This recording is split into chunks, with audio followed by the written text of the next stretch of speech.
இவங்க வீட்டை விட்டு துரத்தின வீடியோ ஆதாரத்தை நாங்க கோர்ட்ல சப்மிட் பண்ணிருக்கோம். பார்த்தேன்.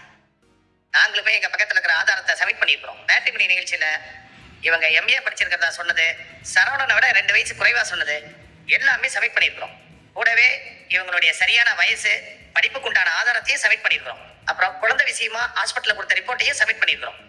அதுல இவங்க பிரெக்னென்ட் ஆகவே இல்லைன்னு தான் சொல்லியிருக்காங்க. தங்கப்பையில் சொன்ன ஏத்துக்கவே முடியாத பொய்கள் தான் இவங்க 2 பேரோட பிரிவுக்கும் காரணம். அதை புரிஞ்சிக்காம தங்கப்பையிலோட தரப்புகள் மேலும் பொய்யா சொல்லிட்டு இருக்காங்க. குற்றம் சாட்டப்பட்ட கோமதியோட கூட பிறந்த அண்ணன் நீங்க சொல்லுங்க சார். பாண்டியன் விட்டாரும் சரவணனும் மயிலை எப்படி எல்லாம் கொடுமைப்படுத்தினாங்கன்னு பயப்படாம சொல்லுங்க. கொடுமைப்படுத்தினா தானே அப்படி எல்லாம் கொடுமைப்படுத்தினாங்கன்னு சொல்ல முடியும். பாண்டியன் வீட்டுல சத்தமா பேசினா கூட எங்க வீட்டுல கேட்கும். எங்க 2 பேர் குடும்பத்துக்கும் பேச்சுவார்த்தை இல்லைங்கிறது எல்லாருக்கும் தெரியும். ஆனா அங்க என்ன நடக்குதுன்னு இங்கேயும், இங்க என்ன நடக்குதுன்னு அங்கேயும் தெரியாமல வீட்டுக்கு வந்த மருமகளை கொடுமைப்படுத்துற அளவுக்கு என் தங்கச்சி குடும்பம் மோசமான குடும்பம் கிடையாது. ஐயா, முழுக்க முழுக்க இது பொய்யான புகார் ஐயா. அவங்க சொல்ற மாதிரி எல்லாம் எதுவுமே நடக்கல.